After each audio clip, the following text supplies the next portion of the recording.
I'm Brian Van from SportBikeTrackGear.com. I'm here today with my friend Dave Gray. Thanks for having me, Brian. Sport Bike Tire Service, Michelin race tire distributor. The reason he's here is simple. We are finally able to offer the premium Michelin race tire product on our site. We can ship it east of the Mississippi per the agreement that you all have with Michelin. We're really excited to offer it because, like I said, it's a premium product. The purpose of this video today is to really educate you about the Power Cup DOT tires. We're going to throw some other information in there that we find to be invaluable, super important. You need to know this. This tire, there's specific things you have to do to make it work. You have to have tire warmers, period. Don't buy it if you don't have them. Yep. Yeah, and if you don't have tire warmers, it's gonna take you 8 sessions in order to get it hot enough. 8 laps, I'm sorry. To get it to even heat up to a point where it's even gonna be grippy and work. And the whole time you're just ruining it. Yep. While you're out there, because these tires do not want to be, any race tire, true race tire, does not want to be ridden on cold. Most important tool in your box. Tire pressure gauge. Motion Pro.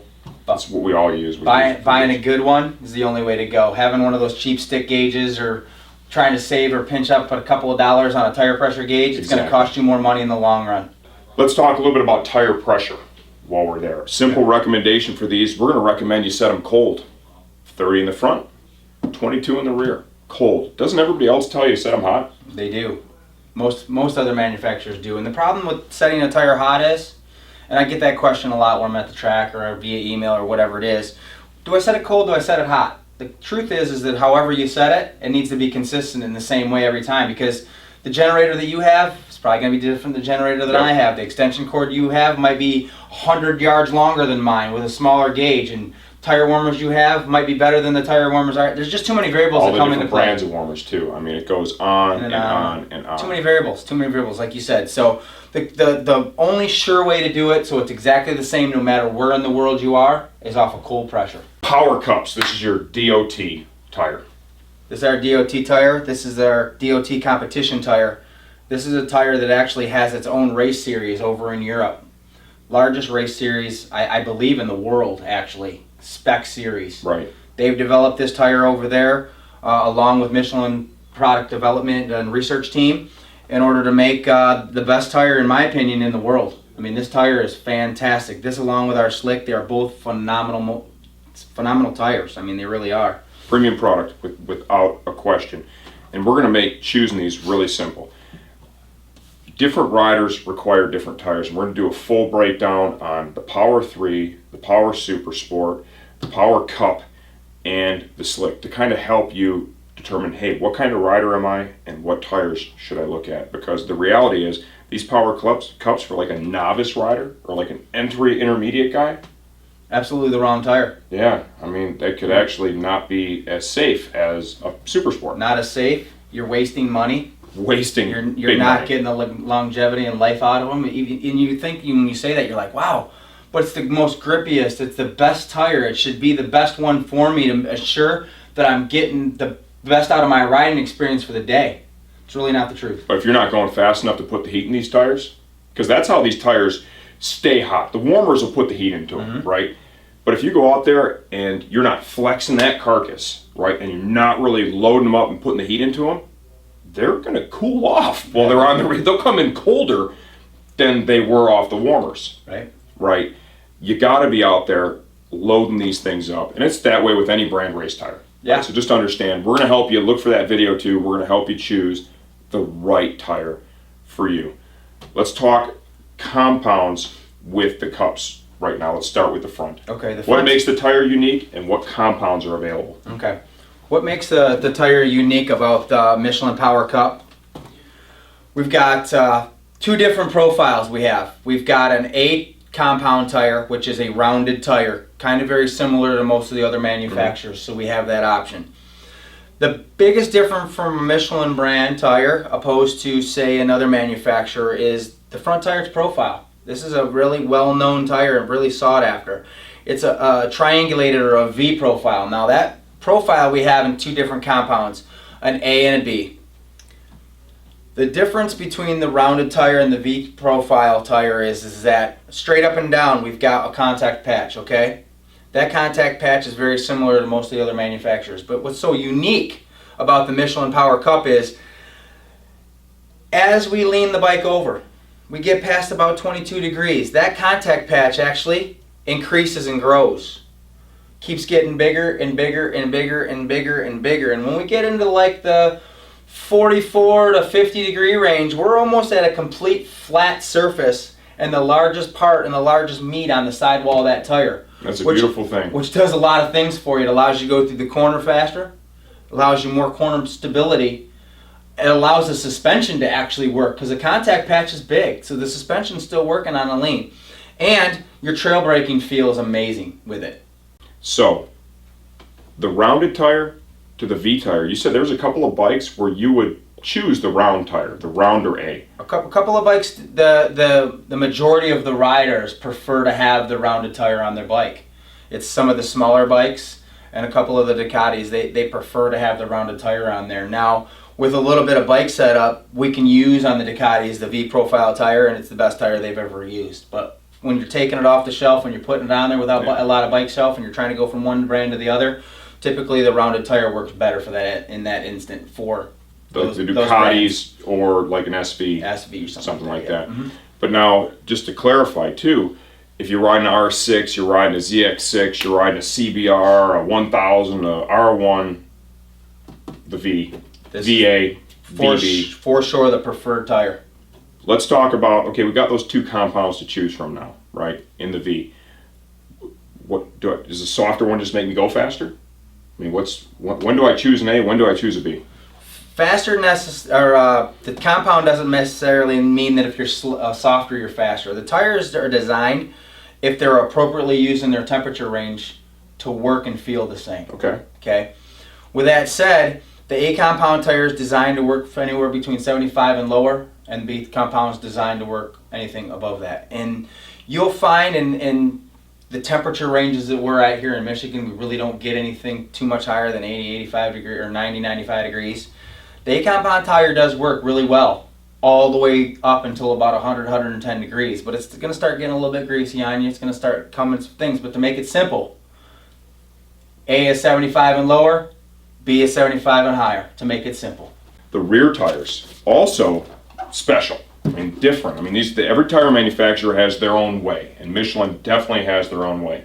We've got three sizes, 180/55, 190/55, and 200/55. I know a bigger tire on the back's always better, right? Like if I got 600, I'll put that big tire on the back and have all this tire on the ground, right? Huge contact patch, I'll go fast. Not necessarily better, especially on a Michelin brand.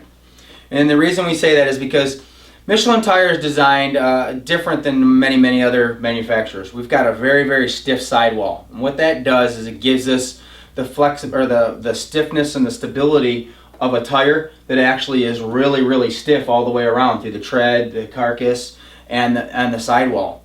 And what's so important about that stiff sidewall, Brian, is that it doesn't make it so it has when you're on the gas, a real squishy feeling in the back tire. It gives a lot of stability. When you're hitting the bumps or the bike is working with the suspension, it actually doesn't give you that herky-jerky feel, right? And the reason that we do that, or the main reason we do that, is because it allows us to have a really, really, really soft carcass and tread. What's the significance of that? Well, the significance of that is contact patch, like you said. Do we really necessarily want a larger tire? Well, what's a larger tire do for us? Heavier. It's way heavier. More expensive. Way more expensive. Mm-hmm. And so if we've got a tire that's, let's say, a 200 or a 190/60, and we've got a taller profile, but the carcass doesn't flex. When flex, what does that do for us? Well, flex means that contact patch. That tire, it squats. We call that a squat. And the contact patch, as you accelerate, increases and it grows. It gets larger. So if we could have a smaller tire, say a 180/55, that weighs, I don't know, pound and a half lighter than a 190/60. In the Michelin range. In the Michelin range.